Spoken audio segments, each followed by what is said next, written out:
All right, so today we're diving into something that most people probably don't think about too much. Uh, Eye contact. yeah. We do it all the time, but Yeah. um, when we look at it through the lens of autism, hmm it gets It does. really interesting. Yes. So we're using this blog post called the Eye Contact Conundrum. Okay. Why holding eye contact makes my eyes water. Wow. And this is all about exploring why eye contact can be really difficult for people on the autism spectrum. Yeah, it's fascinating because it's not just about, kind of learning some scientific fact. Right. It's really about empathizing with this lived experience. Exactly. And I think that that's what makes this deep dive so unique and so interesting Yeah. is that you're going to walk away not only kind of understanding, the science of it, Right. but like really getting a feel for what it's like for Exactly. folks on the spectrum. Yeah, and you know what? I think one of the things we'll find is that those two things are really intertwined. That the personal experience and the science really inform each other. Absolutely. So by the end of this, you'll not only understand the science behind eye contact, but also hopefully grasp, the unique challenges that many autistic individuals face, and hopefully even have some new tools for navigating social situations with more sensitivity. Yeah, I think that's a great goal. And it all starts with understanding that eye contact, it's not just about looking at someone, Right. right? I mean, there's this whole complex neurological process happening Yeah. involving various regions of the brain that process social cues and emotions. So like a whole neurological dance is happening. Exactly. It's like a symphony of activity. Wow. And for neurotypical individuals, this dance happens almost effortlessly. Right. But for many on the autism spectrum, it takes a lot of conscious effort, Yeah. I kind of imagine it like trying to learn a complicated choreography while simultaneously running a marathon. Oh, wow. It's just that much mental and sometimes even physical effort. That's a powerful image. I mean, no wonder the blog author talks about eye contact, Yeah. making their eyes water. Right. It sounds incredibly overwhelming. It is. And you see, for some autistic individuals, the intensity of social information coming through eye contact Mm-hmm. can lead to sensory overload. Yeah. Like, imagine your brain trying to process this tidal wave of information all at once. Yeah, it's making that phrase sensory overload really hit home for me. Right. And I'm starting to see why those practical tips in the blog post are so valuable. Absolutely. But before we get to those, Yeah. I think it's really important to unpack the key reasons the blog author highlights for why eye contact can be so challenging. Okay. They talk about sensory overload, which we've touched on, Yeah. but also anxiety, stress, and even physical discomfort, like dry eyes. I hadn't really considered dry eyes before. Is there a connection between that and autism?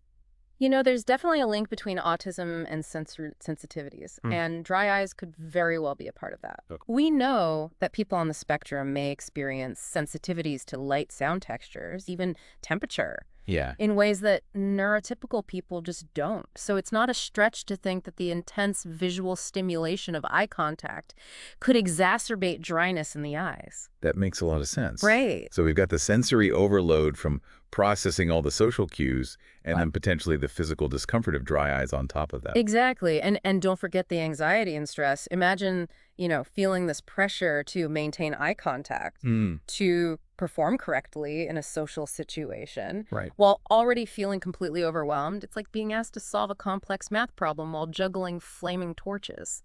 Okay, now I'm really getting a feel for how all of this ties together. Yeah. It's like you can't separate the physical sensations from the emotional and social aspects of the experience. Exactly. It's a holistic experience, and for some autistic individuals, the social pressure associated with eye contact can be a major trigger for anxiety, Yeah. for sure. Wow. It's so clear that eye contact can be really tough for autistic people. Yeah. But what I find really encouraging is that the blog post offers solutions too. Mm-hmm. It's not just about the problems. Right. It's like a toolkit for taking control and finding what works for you. But I think that's a great way to put it. And the key takeaway here is that autistic individuals can and do participate in social interactions. It's just Right. about creating an environment where they can do so on their own terms. Yeah. And one of the things I really liked was the idea of practicing in small increments. Oh, yeah. Like just starting with short durations of eye contact Hmm. and gradually increasing comfort levels over time. Exactly. It's a form of desensitization, Yeah, right. By gradually increasing the duration of eye contact, you can build up tolerance and reduce that feeling of overwhelm. Hmm. The author actually mentions starting with just a few seconds at a time Okay, and gradually increasing from there, that makes sense. respecting your own limits and making progress at a pace that feels comfortable. Yeah, and the blog also mentions some really interesting alternatives to direct eye contact. Oh, yeah. Like what? Things like focusing on the person's forehead or the bridge of their nose, Hmm. or even using your peripheral vision to sort of get a sense of their gaze Yeah. without making direct eye contact. I think those can be really helpful. They allow you to engage in the conversation, Right. demonstrate attentiveness, but without the intensity of that direct eye contact. Right, and it's about finding those workarounds that minimize that sensory overload For sure. while still allowing for meaningful interaction. Exactly. I love that.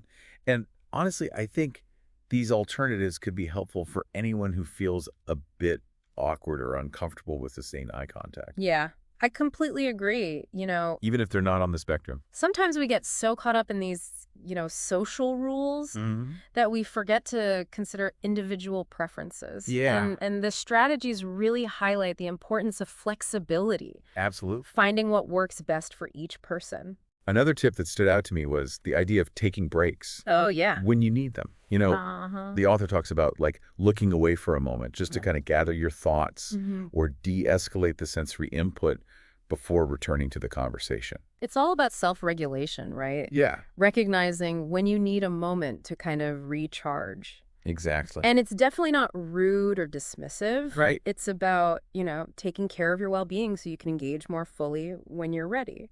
I do that sometimes even in conversations with close friends. Yeah.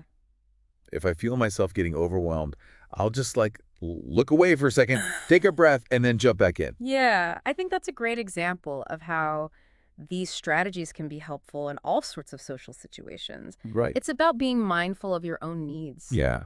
and finding ways to navigate those interactions in a way that feels comfortable. Yeah. And finally, the blog really emphasizes the power of communication. Just being open about your difficulty with eye contact Uh-huh. and explaining why can go a long way in fostering understanding and empathy. Absolutely. It's about breaking down those barriers Hmm. and creating a more inclusive environment Yeah. where everyone feels comfortable being themselves. Right. And this reminds me of something we talked about earlier, What's that? the double empathy problem. Oh, right. It would suggest that communication breakdowns often happen not because autistic people lack empathy, Yeah. but because there's a gap in understanding Yeah. between autistic and neurotypical ways of communicating.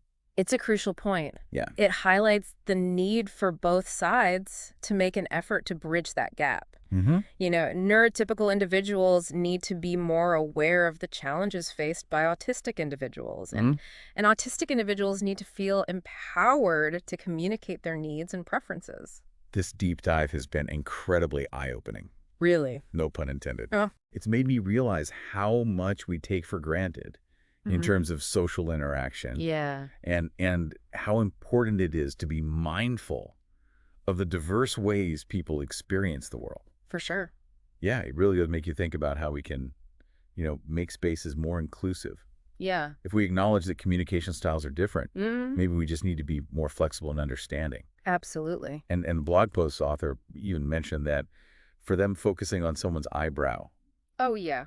felt less intense than direct eye contact. Right. Have you ever come across that before? Yeah, I have actually. It's a fairly common strategy, Sure. By shifting your focus just slightly away from the eyes, Uh-huh. you can lessen the intensity of the visual input, but still maintain that sense of connection with Right. the other person. Yeah. It's subtle, but it can make a big difference for someone who's sensitive to eye contact.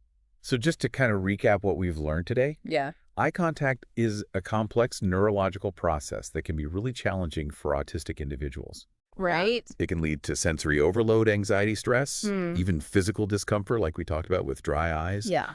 But the good news is there are strategies and techniques that can help make social situations easier. Absolutely. It's about giving autistic individuals the tools Yeah. to navigate those situations in a way that feels good and authentic for them. Right. And it's about all of us, Yeah. neurotypical or not, just being more mindful of our communication styles Hmm. and creating space for these different ways of interacting. This whole deep dive, it's been a real wake-up call for me. It's Hmm. made me realize how much I've taken for granted about social interaction Hmm. and how important it is to be more aware of these differences. Yeah, I think that's a valuable takeaway from any deep dive. Right. It's about expanding our understanding, challenging those assumptions, Yeah. and becoming more empathetic and inclusive in our interactions. So for everyone listening out there, I'd love for you to consider a few things. How can you apply these insights to better understand and support the autistic people in your life? Hmm. Maybe think back to your own experiences with eye contact. Right. Have there been times when you felt uncomfortable or overwhelmed? Yeah. What did you do to navigate those situations? And here's a final thought to ponder. You know, Okay. we've talked about eye contact as this social cue, Yeah. but what about the absence of eye contact? Oh. What messages do we send, consciously or unconsciously Right. when we avoid eye contact? Yeah. And how might those messages be interpreted differently by different people? That's such a good point. It really challenges us to think about those nuances Right. of communication and how those nonverbal cues can impact our interactions. Absolutely.